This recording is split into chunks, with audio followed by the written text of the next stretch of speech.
দাদার ছিল জমিদারি, বাপের ছিল বিশাল বাড়ি, ছেলের হাতে ভাঙা হাড়ি। পেনাল্টি নিয়ে আর্জেন্টিনাকে ট্রল, সেই টাই ব্রেকারে হেরে ফিরল বাড়ি।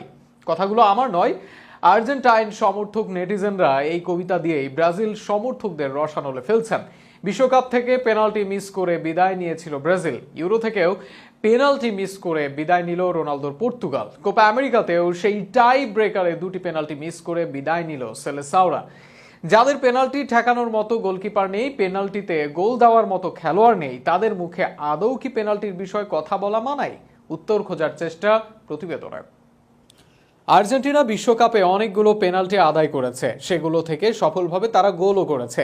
বিশ্বকাপ ফাইনালে প্রথমে একটি পেনাল্টি পেয়েছে আর্জেন্টিনা, এরপর দুইবার পেনাল্টি পেয়েছিল ফ্রান্স। এরপর খেলা সমতায় গেলে টাই ব্রেকারে এমির বিরুদ্ধে জিতে যায় আর্জেন্টিনা।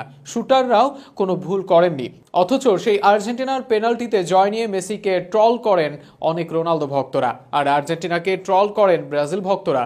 একদিন আগেই কোপা আমেরিকার সেমিফাইনালে উঠেছে আলবিসেলেস্তেরা, এই টাই ব্রেকারে জিতেই। তবে তখনও তাদের ট্রল করা হয়, কিন্তু ভাগ্যের নির্মম পরিহাসে রাতে টাই ব্রেকারে হেরে ফ্রান্সের বিপক্ষে নিজের শেষ ইউরো থেকে ছিটকে যান রোনালদো। সকালের সমালোচনায় যেন রাতে নিজের ওপর নিজের পরিহাস হয়ে দাঁড়ায় রোনালদো ভক্তদের জন্য। একই ঘটনা ঘটল ব্রাজিলের ক্ষেত্রেও। দলটি বিশ্বকাপে আর্জেন্টিনাকে যে পেনাল্টি দিয়ে সমালোচনা করেছিল, সেখানে সেই টাই ব্রেকারে হেরেই বিদায় নিয়েছিল তারা ক্রোয়েশিয়ার বিপক্ষে। আর খারাপের সর্বোচ্চ পর্যায়ে গিয়ে খেলার পরেও সমতায় যখন শেষ হয় খেলা, তখন টাই ব্রেকারে দুটি গোল মিস করে তাদের খেলোয়াড়রা।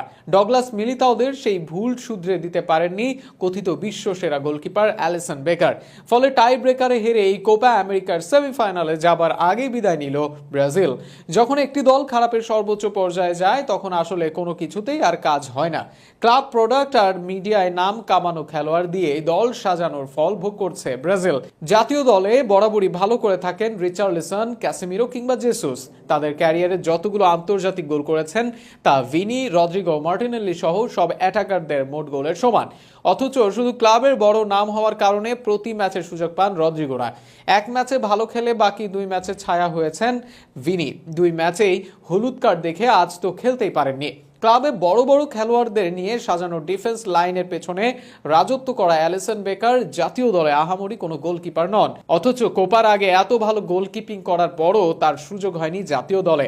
কারণ শুধু একটা, এই যে অ্যালিসনের মতো হাইপ নেই তার। 10 বছরে 15 বার চাকরি থেকে বরখাস্ত হওয়া কোচ দিয়ে অন্তত কামব্যাকের গল্প বানানো যায় না, সেটিও বোঝা উচিত ছিল ব্রাজিল দলের।